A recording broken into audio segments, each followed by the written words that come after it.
नमस्कार साथियों। चीटूसी सोसाइटी में आपका बहुत बहुत स्वागत है।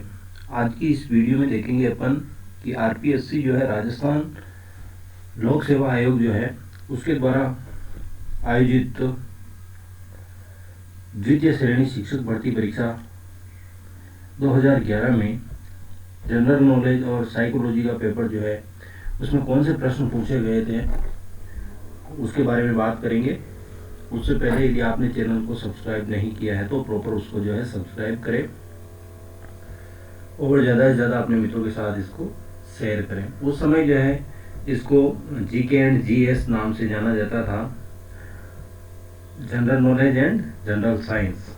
विषय कोड 06 है और पुस्तिका में प्रश्नों की संख्या जो है 32 और प्रश्नों की संख्या जो है वो है 100 प्रश्न जो है पूछे गए थे और टाइम ड्यूरेशन जो था वो था 10 AM से लेकर 12 जो है AM तक। एंड इंस्ट्रक्शंस में अपन देखते हैं सभी प्रश्नों के उत्तर देने हैं, अंक समान है और केवल एक ही उत्तर देना, मल्टीपल आंसर नहीं देना है इसका। और एक से अधिक उत्तर अपन देते हैं तो वो जो है प्रॉपर गलत माना जाएगा। अभी जैसे है 5वां कॉलम जो आरपीएससी ने लागू किया, लेकिन उस समय जो है 1 2 3 4 केवल जो है ऑप्शन हुआ करते थे उसमें। और भी इंस्ट्रक्शंस में जो है नेगेटिव मार्किंग यहाँ आपको देखने को मिलेगी, 1/3 जो है % इसका काटा जाएगा।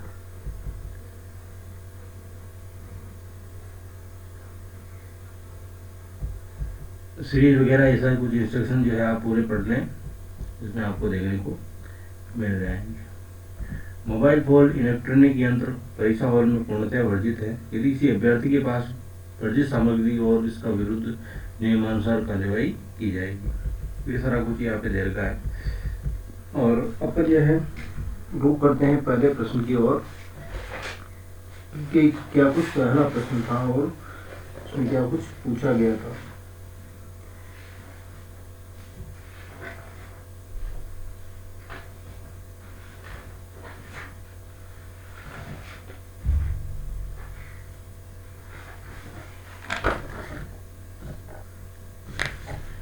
इसमें चलिए देखते हैं, पहला प्रश्न पढ़ के आपको सुना देते हैं कि क्या कुछ है पहले प्रश्न में।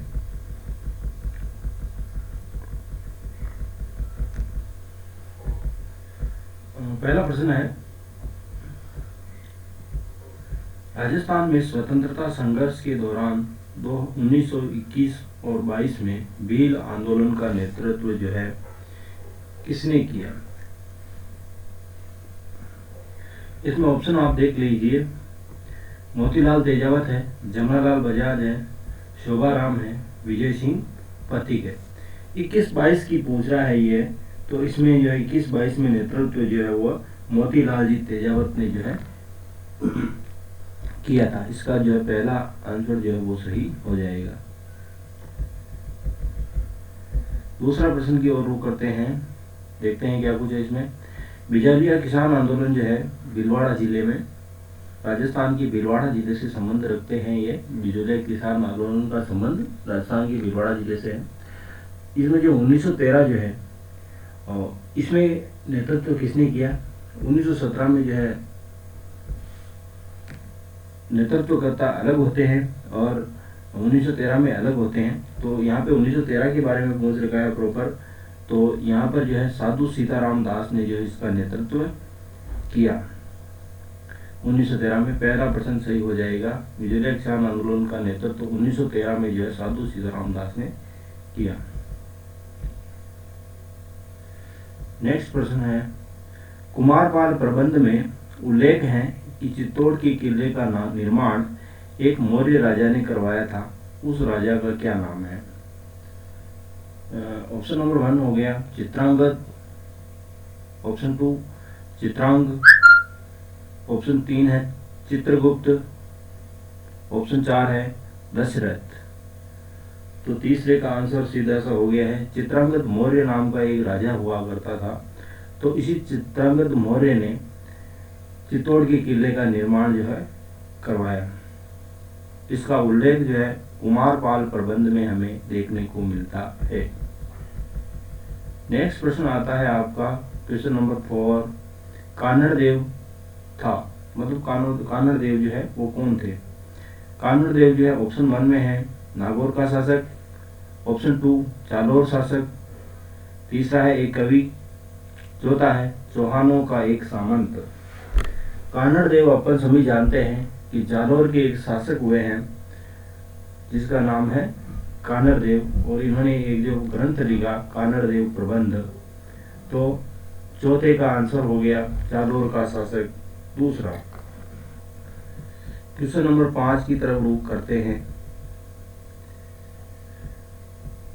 क्वेश्चन नंबर 5 कह रहा है कुंभा के विषय में निम्न में से कौन सा कथन असत्य है? आंसर 1 है, क्वेश्चन इसका ऑप्शन 1 है, आपको दे रखा है, वह विद्वान नहीं था पर विद्वानों को आश्रय देता था, वह कुंभल दुर्ग का जो है निर्माता था, वह संगीत प्रेमी था, वह मेवाड़ के महान शासकों में से जो है एक था।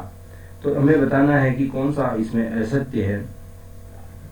तो इसमें पहला असत्य हो जाएगा वह स्वयं विद्वान नहीं था पर विद्वानों को जो है आश्रय देता था। तो ये सरासर गलत है, क्योंकि कुंभा जो है एक विद्वान होने के साथ साथ और वो जो विद्वानों को आश्रय प्रदाता के रूप में भी विख्यात हुआ।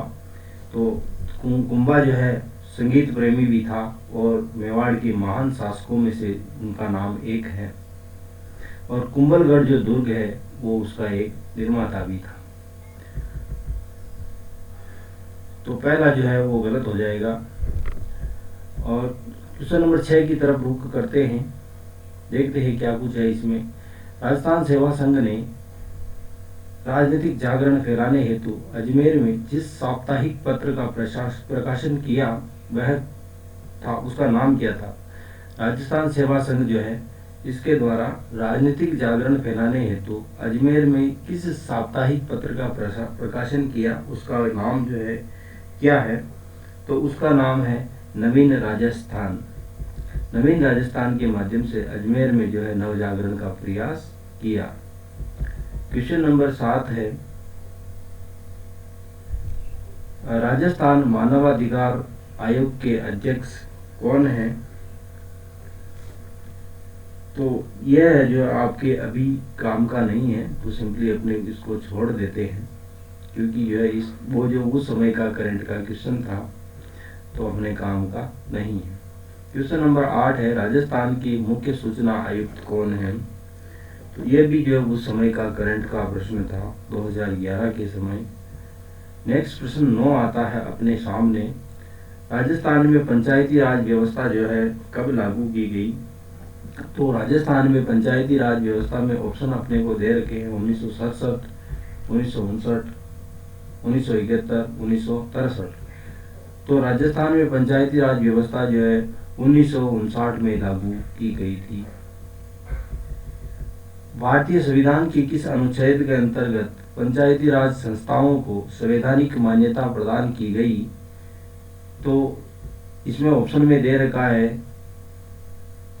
अनुच्छेद 256, अनुच्छेद 368, अनुच्छेद 154, अनुच्छेद 243B। तो इसका राइट आंसर हो जाएगा अनुच्छेद 243B। इसके अंतर्गत जो है भारतीय संविधान के इस अनुच्छेद में पंचायती राज संस्थाओं को जो है संवैधानिक मान्यता प्रदान की गई। नेक्स्ट क्वेश्चन आपके सामने आता है 11 नंबर का क्वेश्चन, राजस्थान में लोकायुक्त कौन है? तो ये भी उस समय का करंट का प्रश्न है, तो अपन इसको छोड़ देते हैं। नेक्स्ट है 12 नंबर का प्रश्न। ये कहता है अपने को लोकसभा में जो है राजस्थान की सीटें कितनी हैं? तो सिंपल सा क्वेश्चन है, इसमें ऑप्शन में दे रखा है 20, 27, 25, 29। तो इसमें ऑप्शन में आंसर सही हो जाएगा अपना 3 नंबर। राजस्थान में लोकसभा सीटें जो है 25 निर्धारित की गई है। 13वां नंबर का प्रश्न अपने सामने आता है, और क्या कहता है देखिए, राजस्थान का कौन सा शहर राष्ट्रीय राजधानी क्षेत्र का भाग है? तो 13वें नंबर का आंसर हो जाएगा, ऑप्शन है इसमें जोधपुर, पिलानी, करौली, अलवर। तो इसमें जो है राजधानी क्षेत्र का भाग जो है वो अलवर है। चौथा सही हो जाएगा। 14वां प्रश्न अपने सामने आता है,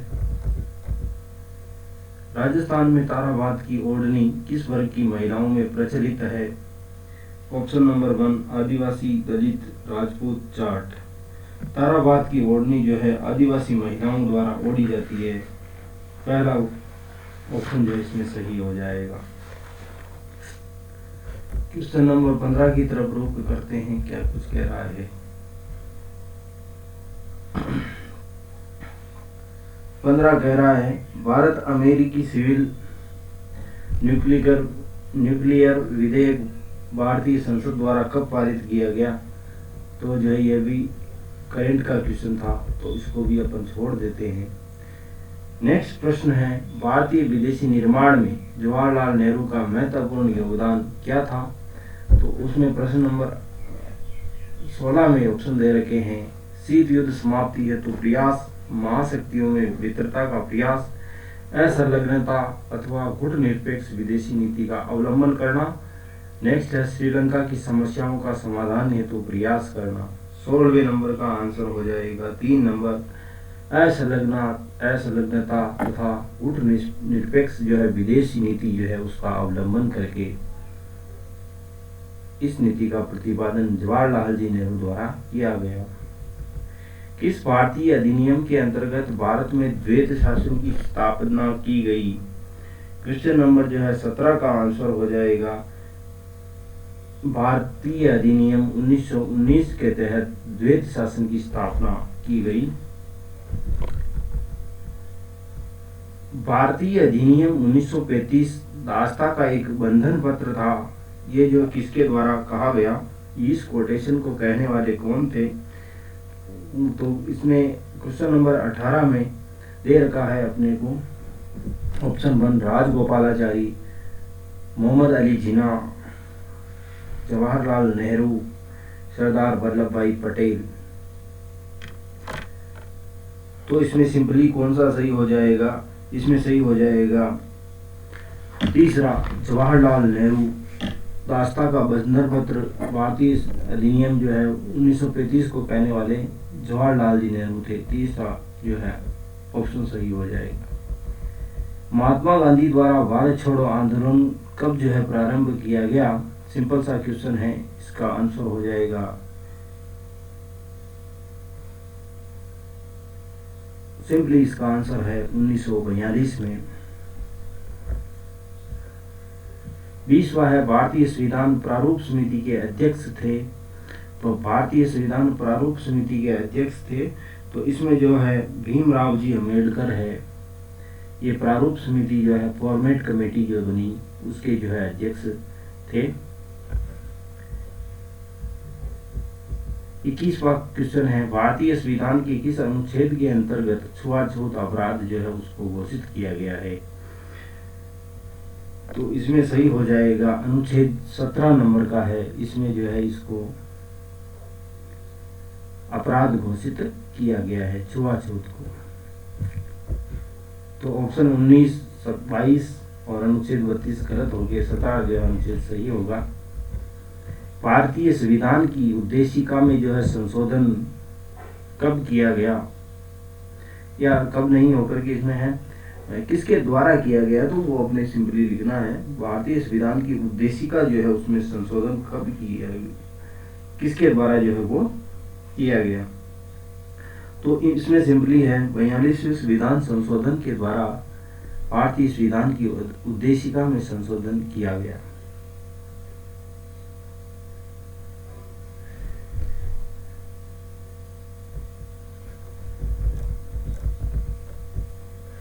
नेक्स्ट आता है आपके सामने क्वेश्चन नंबर 23, संवैधानिक उपचारों का मौलिक अधिकार किस अनुच्छेद में प्रदान किया गया है?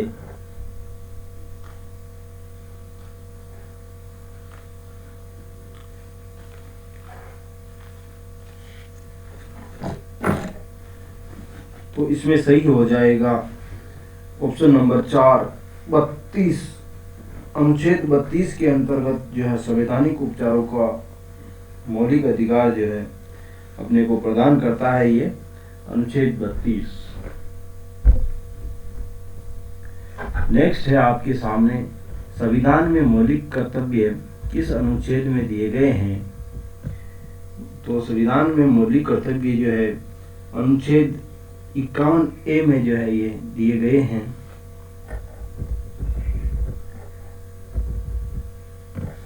नेक्स्ट आता है आपके सामने, भारत के राष्ट्रपति की चुनाव की पद्धति क्या है?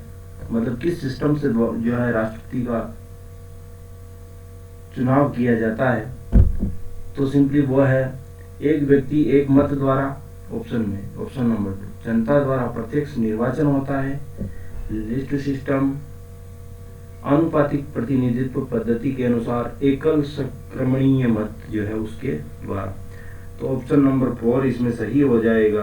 आनुपातिक प्रतिनिधित्व पद्धति के अनुसार एकल संक्रमणीय जो मत है उसके द्वारा भारत के राष्ट्रपति का चुनाव होता है।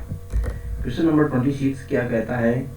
26 ये कह रहा है कि संविधान के किस अनुच्छेद के अंतर्गत राष्ट्रपति पर महाभियोग जो है चलाया जा सकता है? तो इसमें सही हो जाएगा पहला 61 जो है अनुच्छेद, इसके अंतर्गत राष्ट्रपति जो है उस पर महाभियोग जो है चलाया जा सकता है। और नेक्स्ट है अपने सामने 27वां क्वेश्चन, संविधान के जो है किस अनुच्छेद के अंतर्गत राज्य में राष्ट्रपति शासन जो है लागू होता है? तो सिंपली 27 में सही हो जाएगा। 356 अनुच्छेद के अंतर्गत राष्ट्रपति शासन जो है लागू होता है। भारतीय संविधान में जम्मू कश्मीर को जो है विशेष दर्जा दिया गया है, ये किस अनुच्छेद के अंतर्गत है? तो सिंपली यह बहुत सरल प्रश्न है। तो यह जो है अनुच्छेद 370 के अनुसार जो है इसको विशेष राज्य का जो है दर्जा मिलता है। भारतीय संविधान में नीति निर्देशक तत्व जो है कहाँ से लिए हैं? तो नीति निर्देशक जो तत्व है वो आयरलैंड के संविधान से प्रेरित है। और तो इसमें सिंपली पहला जो है अपने सामने सही हो जाता है।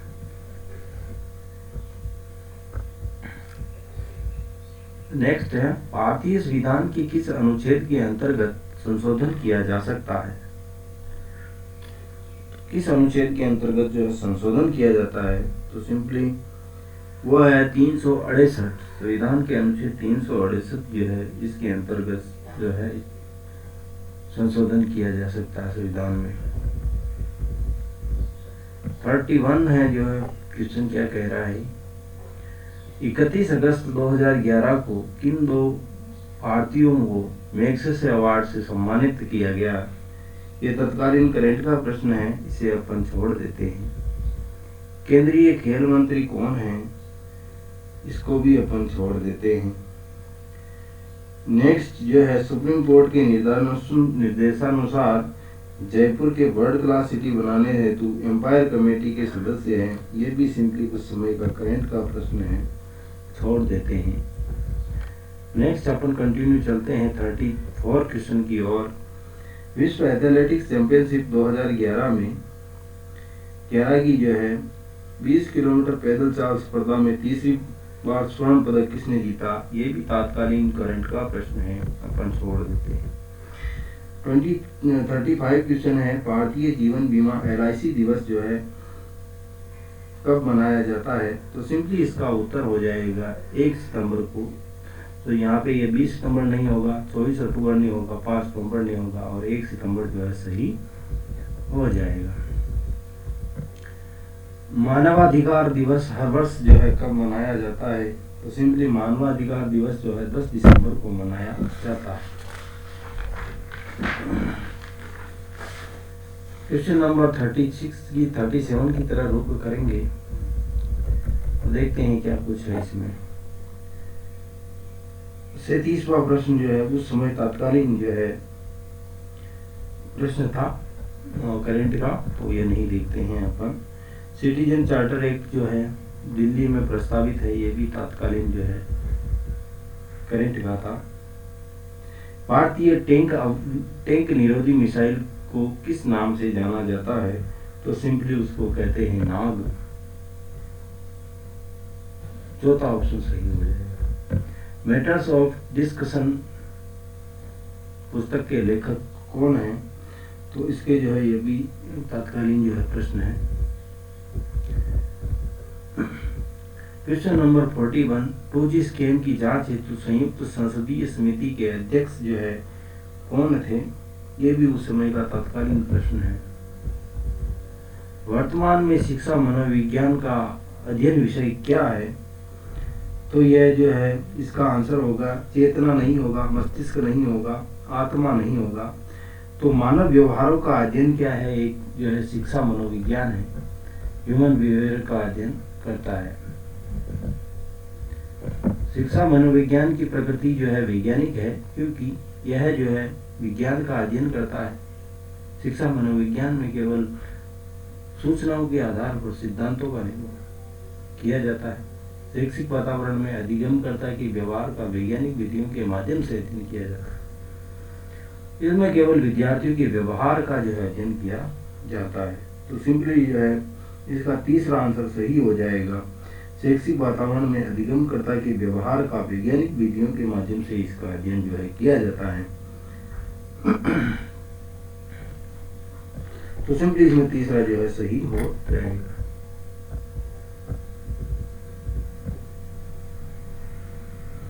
Hmm, 44 है क्वेश्चन है, सुल्तान नामक चिंपैंजी पर परीक्षण करने वाले वैज्ञानिक हैं। तो सुल्तान पर जो है परीक्षण किसने किया? तो सिंपल जो है इसका आंसर हो जाएगा कोहलर हो जाएगा।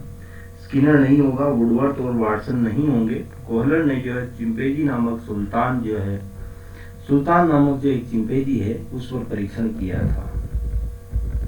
नेक्स्ट प्रश्न हमारे सामने आता है, निम्नलिखित में से कौन सा कथन सत्य है?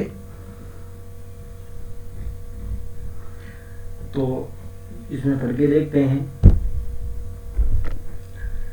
घोड़े को तालाब तक ले जाया जा सकता है और उसे पानी पीने के लिए बाध्य किया जा सकता है। तो ये गलत हो जाएगा, क्योंकि अपन उसको ले तो जा सकते हैं लेकिन उसको पानी पीने के लिए बाध्य नहीं कर सकते। घोड़े को न तो तालाब तक ले जाया जा सकता और न ही पानी पीने के लिए बाध्य किया जा सकता है। दोनों गलत है, ये भी गलत है। घोड़े को तालाब पर ले जाकर उसको पानी पिलाने के लिए सब कुछ किया जा सकता है, ये गलत है। चौथा है, घोड़े को तालाब तक ले जाया जा सकता लेकिन उसको पानी पीने के लिए बाध्य नहीं किया जा सकता। तो ये जो सही हो जाएगा। 46 है, एक शिक्षक होने के नाते आप सीखने के किस नियम को नहीं अपनाएंगे? तो इसमें अपने को सिंपली दे रखा है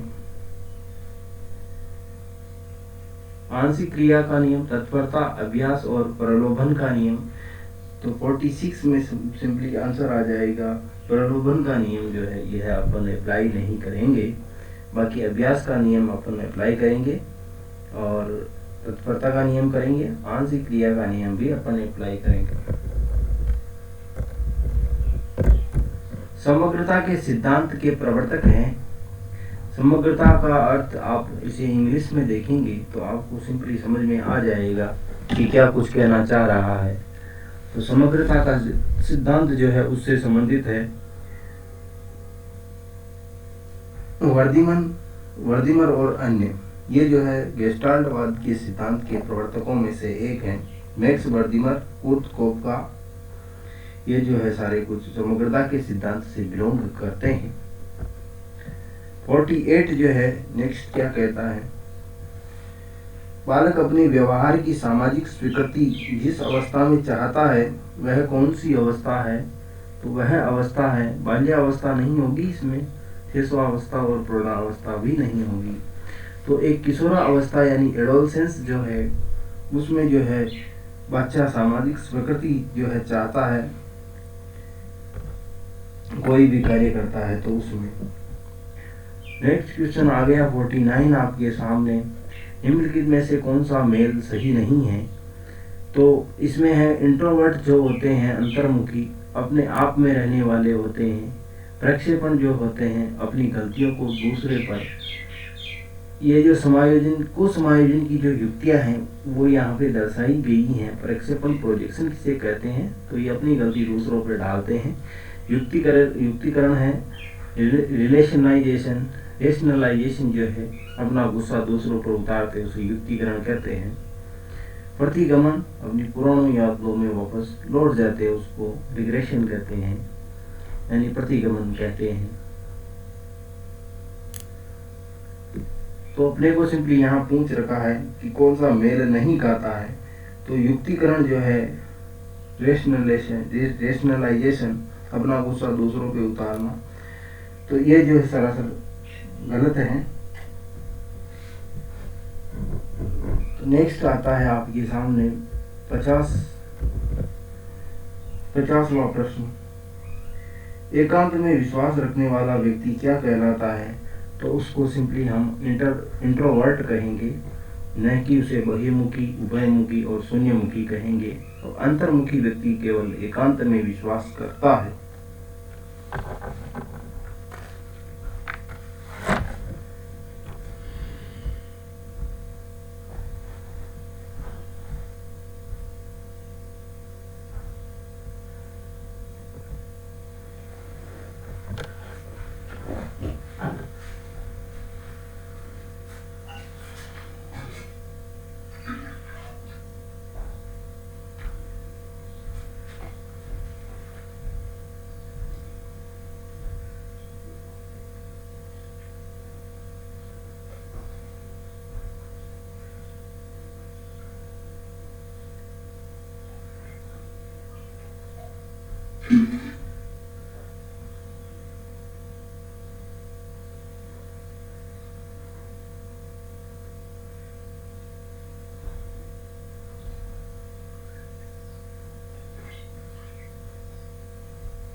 नेक्स्ट प्रश्न अपने सामने आता है 51। वो क्या कहता है देख लेते हैं। TAT थीमेटिक एप्रिसिएशन टेस्ट, ये जो TAT परीक्षण है इसमें कार्डों की संख्या कितनी होती है, तो इसमें सिंपली 51 वाले में हो जाएगा 30 जो है। प्रासंगिक अंतर्बोध जो है परीक्षण जो है उसमें कार्डों की संख्या 30 होती है, तो C नंबर का आंसर अपने सामने सही हो जाएगा।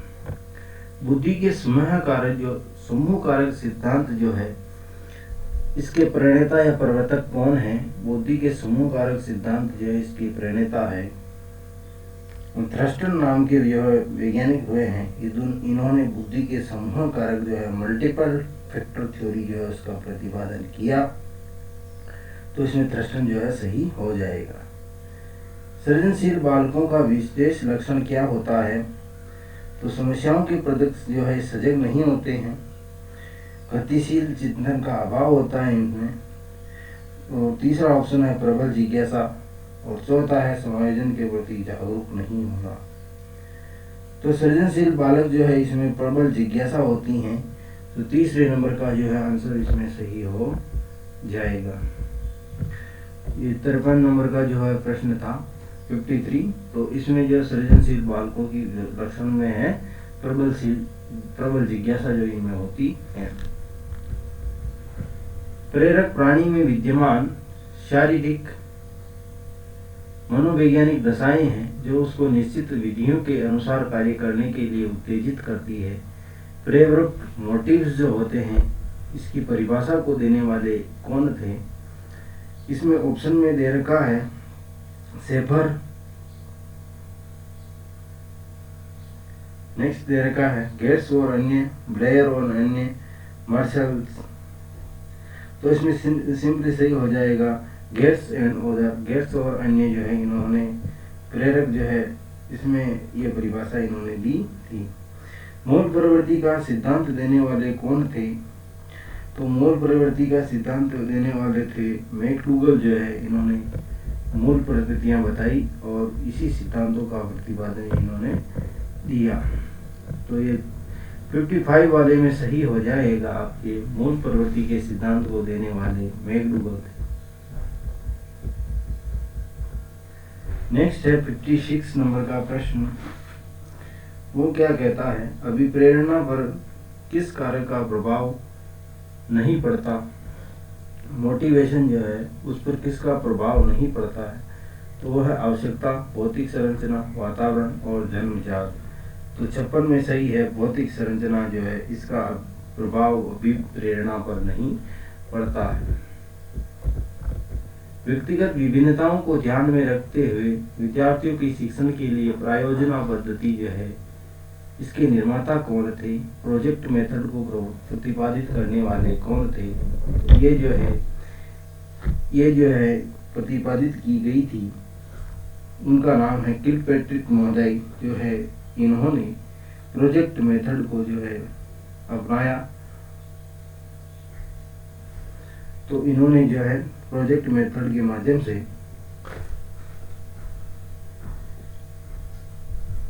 विधि का जो प्रतिपादन किया।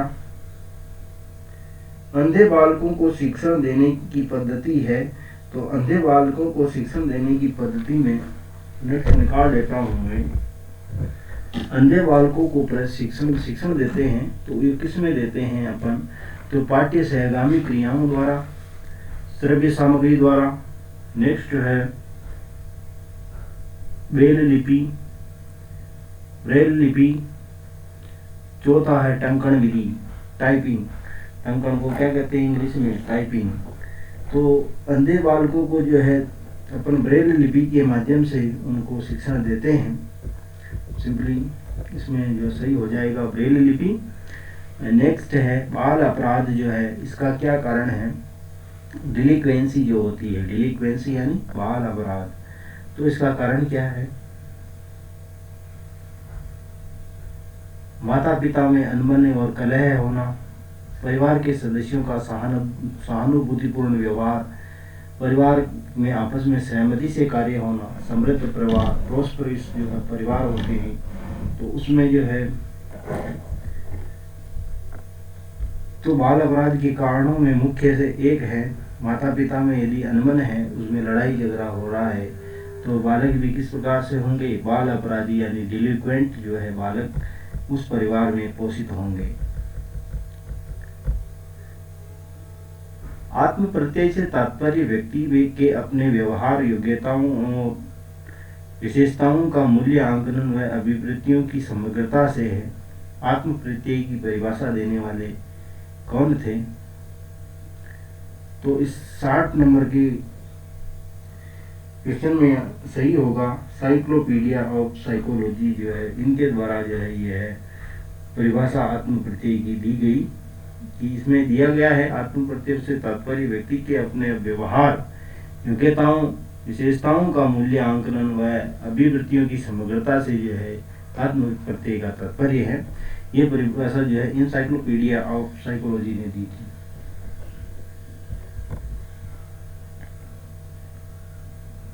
नेक्स्ट है 61।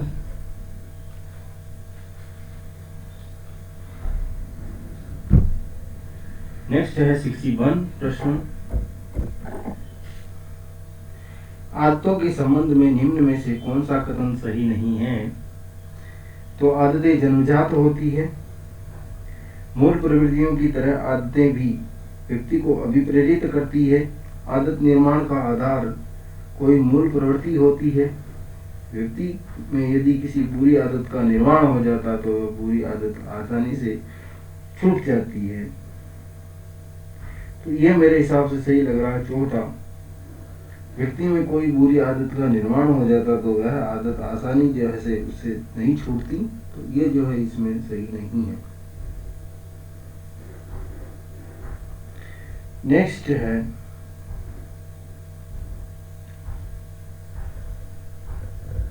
62 प्रश्न जो है वो राजस्थान का क्षेत्रफल जो है 2001 में भारत के क्षेत्र का कितना प्रतिशत था? तो 10.41% भाग जो है राजस्थान का है कुल भारत के क्षेत्रफल का। नेक्स्ट प्रश्न आपके सामने आता है 63 नंबर का प्रश्न। राजस्थान में 2011 में महिला साक्षरता दर जो है कितनी रही? तो सिंपली 52.66% जो है वो राजस्थान में महिला साक्षरता दर थी 2011 में। राजस्थान में 2011 में जनगणना के अनुसार लिंगानुपात है प्रति 1000 पुरुषों के पीछे स्त्रियों की संख्या कितनी थी 2011 में? तो ये सिंपली 926 थी। बी नंबर का या सेकंड नंबर का आंसर जो है सही हो जाएगा।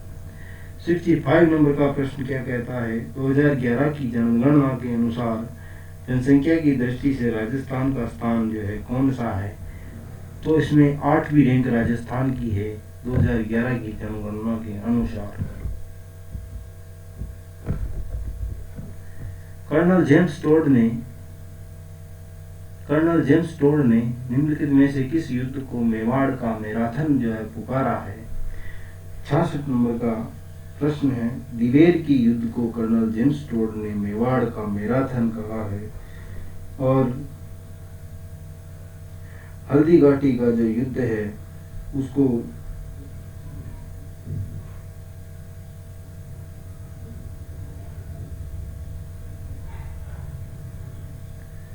इन नामों से सुशोभित उनको किया है।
तो आरपीएससी जो है क्वेश्चंस पेपर की सीरीज में अपन ये देख रहे थे कि अपन कहाँ तक जो है चल गए थे।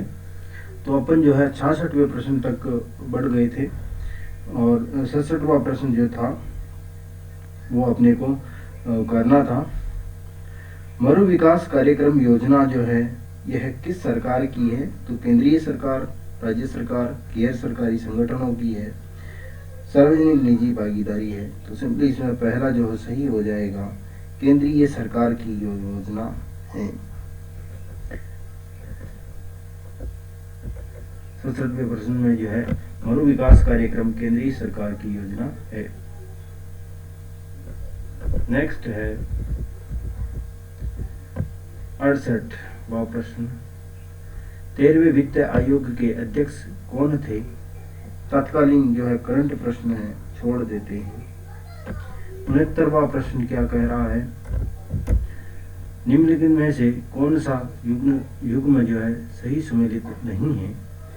69वें प्रश्न में जैसलमेर प्रजामंडल मीठालाल व्यास, डूंगरपुर राज्य प्रजामंडल मोतीलाल भोगीलाल पांड्या, बीकानेर राज्य परिषद जयनारायण व्यास, झालावाड़ राज्य प्रजामंडल कन्हैयालाल मित्तल। इसमें जो तीसरा नंबर का दे रखा है बीकानेर राज्य प्रजा परिषद, इसमें जयनारायण व्यास संबंधित नहीं होते हैं। सिंपली तीसरा जो है गलत हो जाएगा। नेक्स्ट है 70वां प्रश्न, हरित राजस्थान योजना जो है आरंभ कब की गई? तो हरित राजस्थान योजना जो है 2007 में नहीं, 4-5 में नहीं, 2-3 में नहीं, 9-10 में जो है हरित राजस्थान योजना जो है प्रारंभ की गई। नेक्स्ट है 71 प्रश्न, देश के 142 जो डेजर्ट ब्लॉक है इसमें राजस्थान में कितने से जो डेजर्ट ब्लॉक हैं? तो 85 यानी 85 डेजर्ट ब्लॉक जो है राजस्थान में।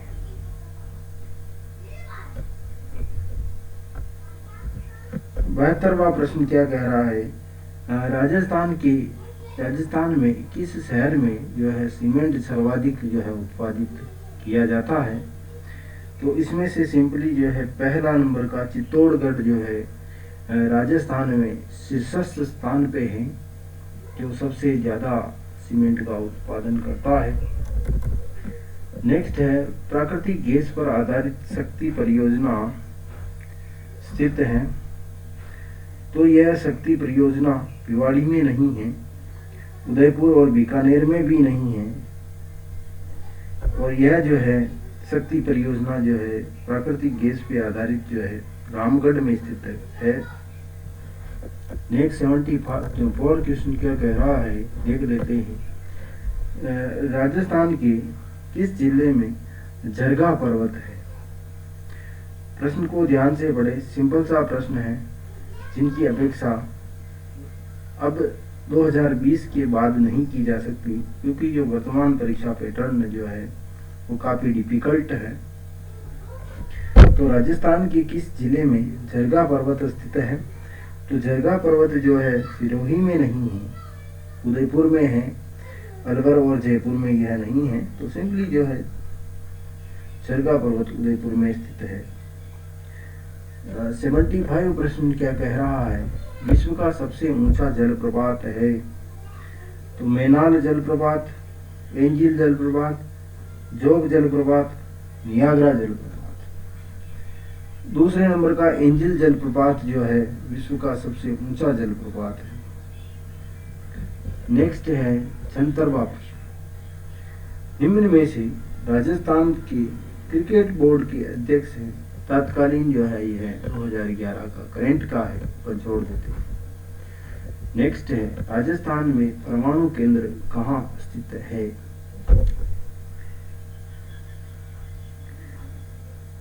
तो राजस्थान में परमाणु केंद्र जो है चित्तौड़गढ़ जिले के रावतबाड़ा नामक स्थान जो है वहां पर यह स्थित है।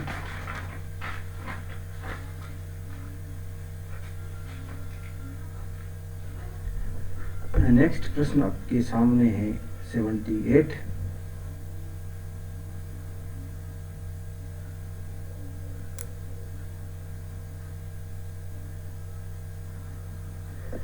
पटनेर किला स्थित है? तो पटनेर किला कहाँ है?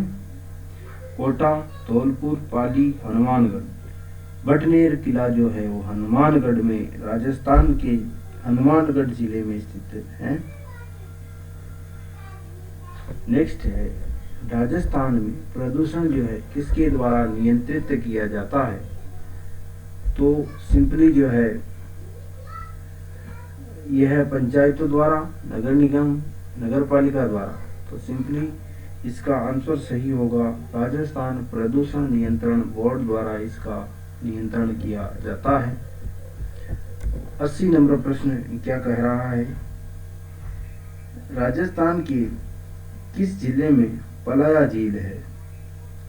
तो पलाया झील कोटा में नहीं है, उदयपुर में नहीं है, भरतपुर में भी पलाया झील नहीं है। तो पलाया झील सिंपली जो है जैसलमेर में अपने को देखने को मिलती है। 81 प्रश्न क्या कह रहा है? 81 प्रश्न कह रहा है, किस देश में जनसंख्या की विकास दर 1% से भी जो है कम है? यह प्रश्न आरपीएससी द्वारा अनुत्तरित रहा। और नेक्स्ट 82 नंबर का प्रश्न देखते हैं। 82 नंबर का प्रश्न कहता है, शिक्षा प्राप्ति अधिकार कब से लागू हुआ?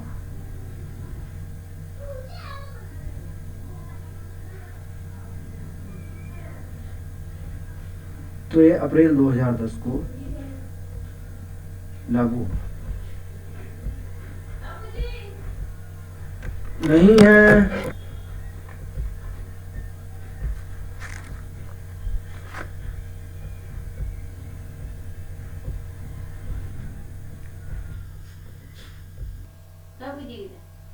आई कि नहीं?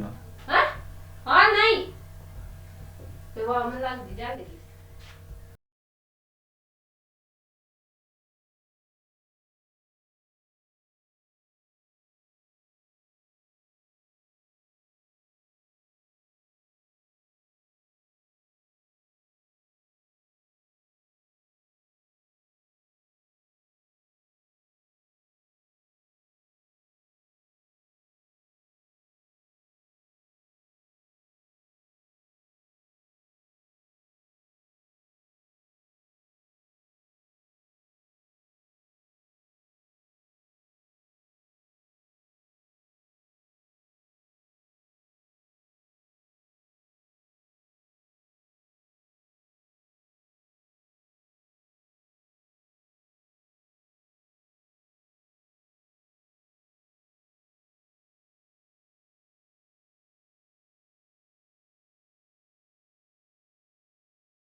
नेक्स्ट प्रश्न अपने सामने है 82 नंबर का प्रश्न। ये क्या कहता है? शिक्षा प्राप्ति का अधिकार जो है कब से लागू किया गया? तो सिंपली अप्रैल 2010 को। 2011 की जनगणना है 15वीं राष्ट्रीय जनगणना, 12वीं राष्ट्रीय जनगणना, 16वीं राष्ट्रीय जनगणना और 14वीं राष्ट्रीय जनगणना।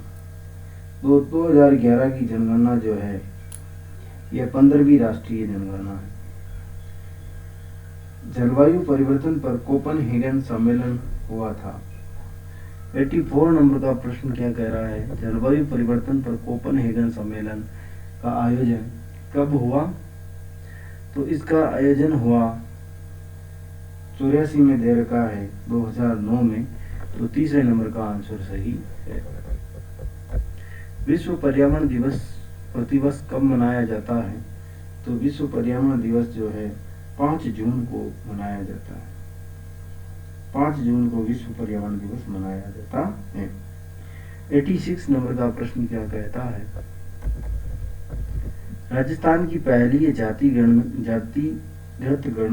जनगणना जो है प्रस्तावित है, तो ये करंट का है, तो भी देख लेते हैं। तो सिंपली यह जो है 1 नवंबर 2011 को प्रस्तावित है। 86 नंबर का प्रश्न क्या है? निम्नलिखित में से किन जनजाति में वालर लोक नृत्य जो लोकप्रिय है? वालर लोक नृत्य जो है करासियों द्वारा किया जाने वाला युगल नृत्य है, जिसमें महिला और पुरुष शामिल होते हैं।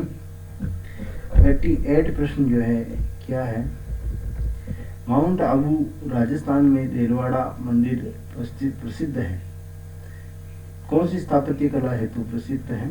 तो यह पहला हो गया जैन मंदिर कला, बौद्ध स्थापत्य, राजपूत और मुस्लिम कला। माउंट आबू के जो है दिलवाड़ा जैन मंदिरों के लिए प्रसिद्ध है। पहला वाला आंसर इसका सही हो जाएगा। 89 नंबर का प्रश्न है, बनी ठनी पेंटिंग संबंधित है, तो सिंपली यह जो है किशनगढ़ अजमेर की जो चित्रशैली है, अलवर जयपुर जोधपुर की नहीं है। वेली कृष्ण रुक्मणी किस भाषा का ग्रंथ है? तो यह 90 प्रश्न का जो है उत्तर सही होगा। दूसरा उत्तरी मारवाड़ी जो है यह ग्रंथ है, पूर्वी और दक्षिणी पूर्वी मारवाड़ी नहीं होगा।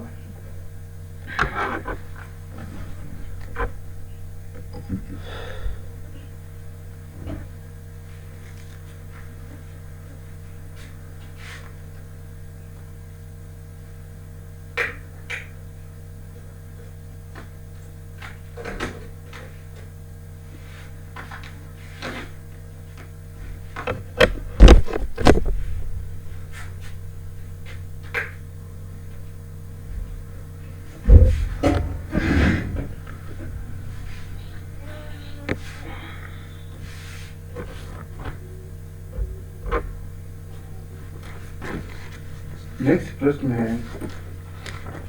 91। हिंदू पंचांग के अनुसार छोटी तीज का त्योहार किस माह में मनाया जाता है? तो छोटी तीज का त्योहार श्रावण मास में मनाया जाता है। चैत्र वैशाख भाद्रपद नहीं होकर के श्रावण मास में मनाया जाता है। राजस्थान में सर्वाधिक महत्वपूर्ण लोक देवता माने जाते हैं तेजाजी, सूरदास, कबीर और तुलसीदास। तो इसमें लोक देवताओं में जो है तेजाजी जो है महत्वपूर्ण सर्वाधिक देवता माने जाते हैं। 93 नंबर का प्रश्न है, महिलाएं नथ नाम का आभूषण कहाँ धारण करती है? तो यह नथ जो है नाक में रिंग की आकृति की होती है।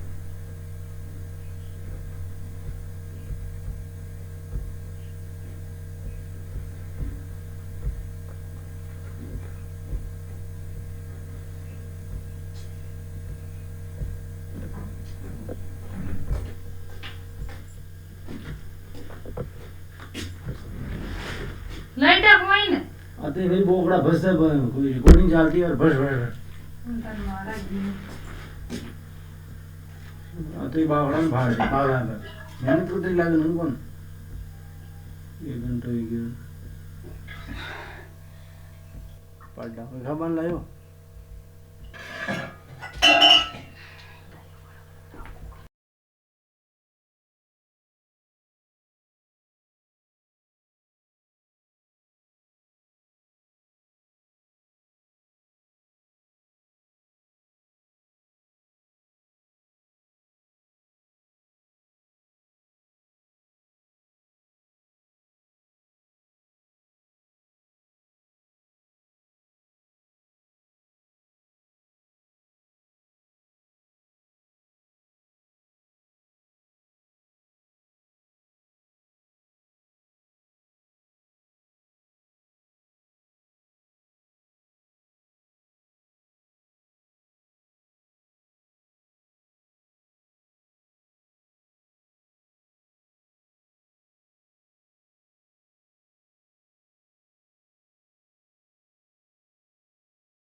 नेक्स्ट प्रश्न है 94।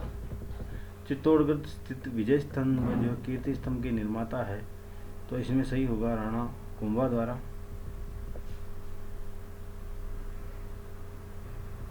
95 में है, निम्न में से किस क्षेत्र में सीताबाड़ी का मेला आयोजित होता है, तो हाड़ौती प्रदेश में होता है। जयपुर में अधिकांश सांस्कृतिक गतिविधियां कहाँ आयोजित होती है, तो जवाहर कला केंद्र हो जाएगा। 97 में जोधपुर के निकट ओसिया में मंदिरों का निर्माण किसके द्वारा करवाया गया, तो यह 97 नंबर में सही हो जाएगा प्रतिहारों द्वारा। 98 वाला में हो जाएगा राणा सांगा बाबर के मध्य खानवा का युद्ध 1527 राणा प्रताप का राज्याभिषेक गोगुंदा में हो गया 99 वाले का। और यहाँ पे राष्ट्रीय अनुसूचित जाति आयोग के अध्यक्ष जो है वो तत्कालीन जो है करंट का था, तो छोड़ देते हैं। तो इस प्रकार से रिव्यू हमारे सामने निकल के आता है।